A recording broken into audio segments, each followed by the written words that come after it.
Cela va conduire certainement à faire passer le secteur formel organisé vers l'informel. Et beaucoup de gens qui sont aujourd'hui structurés à cause de cette ineptie fiscale vont essayer soit de frauder, soit de tricher, soit de passer carrément dans le secteur informel en trouvant des solutions, des arrangements illégaux avec leurs donneurs d'ordre, avec leurs clients, pour ne pas payer justement beaucoup de choses et pour ne pas payer cette charge lourde. Parce qu'encore une fois, il faut savoir que cette charge sur le chiffre d'affaires et non sur le résultat, par rapport aux professions libérales, elle va toucher quoi? Elle va toucher d'abord l'investissement de ces cabinets.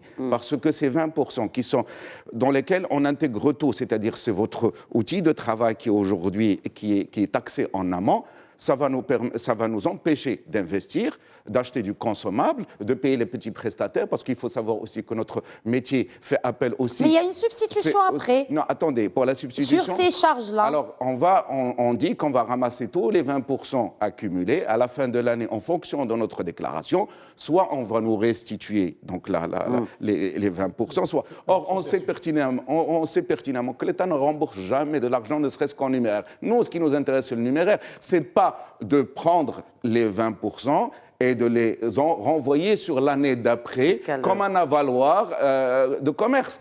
Alors, d'année en année, ces 20% vont s'accumuler.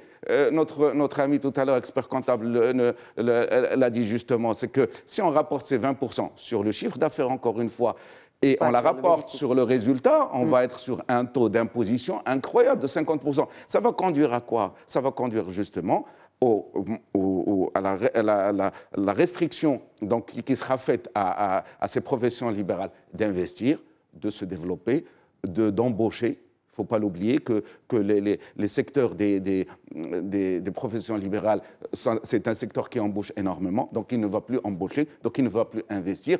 Donc il ne faut pas simplement se dire qu'on va prendre les 20% des professions libérales et ça sera réglé. Il faut voir toute la marche derrière, tous les gens qui sont derrière, tous les prestataires qui sont derrière, qui vont pâtir de cela.